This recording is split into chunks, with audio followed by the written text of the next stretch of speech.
नमस्कार दोस्तों, स्वागत है मेरे YouTube चैनल पर। कक्षा 8 विषय विज्ञान अध्याय पाठ 8 बल एवं दाब, इसके अभ्यास प्रश्न हल करेंगे। आइए एक एक करके सभी प्रश्न हल करते हैं। पहला प्रश्न है, धक्के व खिंचाव के द्वारा वस्तुओं की गति की अवस्था में परिवर्तन के दो दो उदाहरण दीजिए। तो इसका उत्तर हो जाएगा, इसका पहला उदाहरण है धक्के के द्वारा गति की अवस्था में परिवर्तन और झूले को धक्का देकर उसकी चाल को बढ़ाना, ये उदाहरण हो गया। ख है, सामने से आती गेंद पर बैट के प्रहार से उसकी दिशा बदलना और खिंचाव के द्वारा गति की अवस्था में परिवर्तन, इसके हो जाएंगे क हो जाएगा दरवाजे को खींचकर खोलना और ख हो जाएगा बल द्वारा वस्तु की आकृति में परिवर्तन हो जाएगा।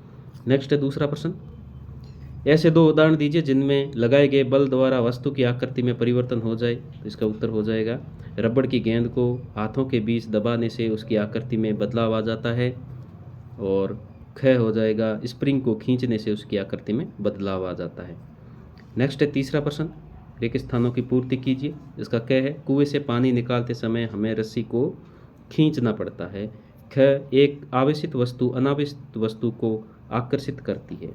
नेक्स्ट है ग, सामान से लदी ट्रॉली को चलाने के लिए हमें उसे धकेलना पड़ता है। घ, किसी चुंबक का उत्तरी ध्रुव दूसरे चुंबक के उत्तरी ध्रुव को प्रतिकर्षित करता है। नेक्स्ट है चौथा प्रश्न, एक धनुर्धर लक्ष्य पर निशाना साधते हुए अपने धनुष को खींचती है, वह उस तीर को छोड़ती है जो लक्ष्य की ओर बढ़ने लगता है।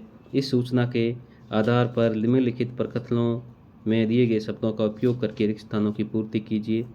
यहाँ जो शब्द दिए हुए हैं वही रिक्त स्थान में आएंगे। क के अंदर धनुष को खींचने के लिए धनुर्धर एक बल लगाती है जिसके कारण उसकी आकृति में परिवर्तन होता है, तो यहाँ आकृति खाली स्थान में भर दिया जाएगा। नेक्स्ट है, धनुष को खींचने के लिए धनुर्धर द्वारा लगाया गया बल पेशी बल का उदाहरण है। नेक्स्ट है ग, तीर की गति की अवस्था में परिवर्तन के लिए उत्तरदायी बल का प्रकार संपर्क बल का उदाहरण है। घ, वह तीर लक्ष्य की ओर गति करता है तो इस पर लगने वाले बल गुरुत्व तथा घर्षण के कारण होते हैं। नेक्स्ट है पांचवा प्रश्न, निम्नलिखित स्थितियों में बल लगाने वाले कारक तथा जिस वस्तु पर बल लग रहा है उनको पहचानिए और प्रत्येक स्थिति में जिस रूप में बल का प्रभाव दिखाई दे रहा है उसे भी बताइए। तो यहाँ क, रस निकालने के लिए नींबू के टुकड़ों को अंगुलियों से दबाना। ख हो जाएगा दंत मंजन की ट्यूब से पेस्ट बाहर निकालना। ग, दीवार में लगे हुए हुक से लटकी कमान के दूसरे सिरे पर लटका एक भार। और घ हो जाएगा इसका, ऊंची कूद करते समय एक खिलाड़ी द्वारा एक निश्चित ऊंचाई की एक छड़ यानी कि बाधा को पार करना। तो इसका उत्तर हो जाएगा, ये सारणी है, स्थिति, बल लगाने वाला कारक और जिस पर बल और बल का प्रभाव। तो इस सारणी के अनुसार इसका आंसर हो जाएगा पहला है क के अंदर, रस निकालते समय नींबू के टुकड़ों पर अंगुलियों से दबाना। तो इसे पेशी बल अंगुलियों द्वारा लगाया जाता है और नींबू और रस निकालते समय नींबू की आकृति में परिवर्तन, ये परिवर्तन हो जाएगा। नेक्स्ट है दांत मंजन की ट्यूब से पेस्ट को बाहर निकालना। तो इसे पेशी बल अंगुलियों द्वारा लगाया जाता है और ये हो जाएगा पेस्ट ट्यूब, और पेस्ट बाहर निकलना, ट्यूब की आकृति में परिवर्तन, ये बल हो जाएगा।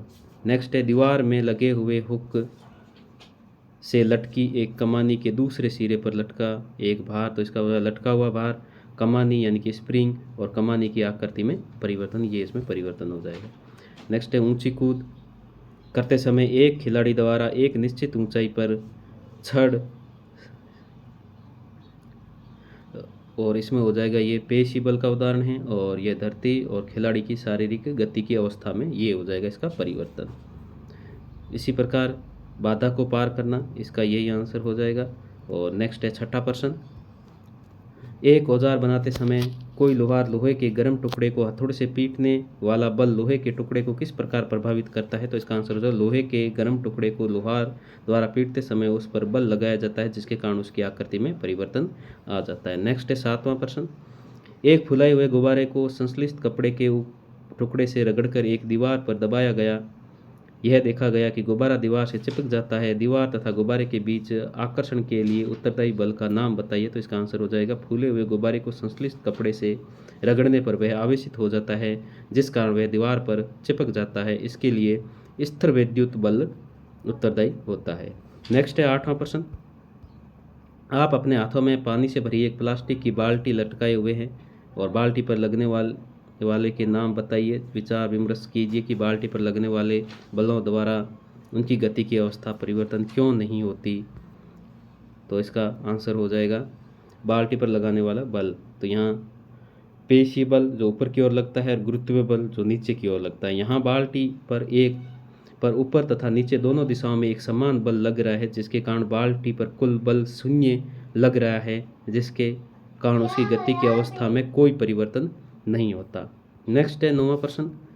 किसी उपग्रह को इसकी कक्षा में प्रमोचित करने के लिए किसी रॉकेट के ऊपर की ओर प्रक्षेपित किया गया और प्रमोचन मंच को छोड़ने के तुरंत बाद रॉकेट पर लगने वाले 2 बलों के नाम बताइए। तो प्रमोचन मंच को छोड़ने के तुरंत बाद रॉकेट पर लगने वाले 2 बलों के नाम, तो पहला हो जाएगा क प्रमोचन या प्रक्षेपण बल यानी कि ऊपर की ओर, और दूसरा हो जाएगा ख गुरुत्वाकर्षण बल जो नीचे की ओर। नेक्स्ट है 10वां प्रश्न।